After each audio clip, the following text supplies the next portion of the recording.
So bakit once a year ang pruning? Ayan guys, so ang daming bunga. So nangamatay lahat yan, oh. Nangingitim.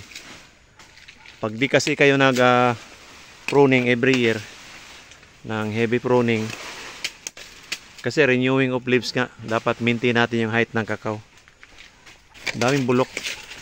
Kasi overshaded siya, wala pang spray, walang balot. Kaya ganyan. Yan, oh. Damay pa yung isa. Ayan. Yan ang attack ng pod borer. Pod borer attack po yan. Ayan, mga bagong attack na yan ng pod borer. Yan, oh.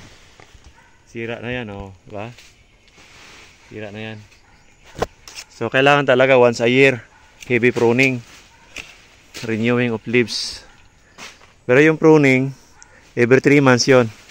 Ilang klaseng types of pruning yan. Pero sa heavy pruning, once a year lang dapat maintain ang canopy height para fresh lagi yung mga dahon niya. Tulad yan.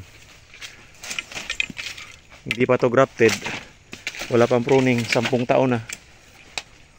Kaya pilitan tayong putulin lahat. Magtira lang ng mga sanga.